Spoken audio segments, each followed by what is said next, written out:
So, Tracy, I ask you, should this year's top draftees take KD's advice, sit their butts at home? No, these guys are not KD. You know, we knew KD was going to be a top draft pick. Yes, he was a slim guy that couldn't lift that many weights, but you put a ball in his hand, can't nobody touch him. A lot of these guys can't say that. You know, they really haven't separated themselves from, you know, guys that are not even too much known on the collegiate level.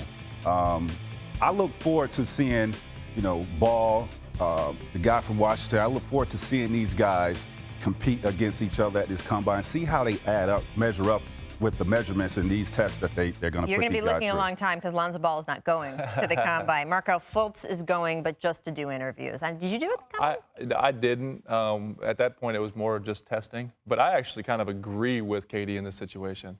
I think if you look at the top 10 board right now, those guys have been dissected and beat up for the last 3 years. They've watched them all in these situations. If I'm a GM, if I'm going to invest money in a top pick right now, the most important thing to me is getting them in there, getting individual workouts, finding out who they are as a person.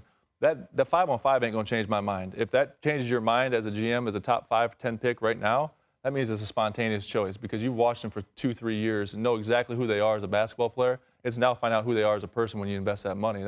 So I think, to me, I actually kind of agree with KD. By the way, the story goes that the Suns didn't hire Mike Budenholzer to be their coach because Robert Sarver, the owner, didn't like the way he dressed when he came to his interview. So if you're going to ever interview with Robert Sarver, you better be clean. That's awesome. And don't beautifully sweat, dressed. apparently. Here, the issue with the combine is that the teams want the medicals. Like Mike said, it's not just about whether they can play. They know whether they can play. The teams want to take a look at you. They want to give you a nice physical and everything like that. That's what they want. And that's what they're holding back in addition to this. That's why the league has some issues with this. Also, over the last few years, there's been some experimental testing done at the combine where the players are tested like on their gait and whatever, and supposedly that's kept private. But I was going to say, what happens if all they you were telling me is backing up what KD said. Because look, if you are good enough, and this doesn't hold for everybody, and look, everything is a negotiation, right? How much power do you have? How much power do they have?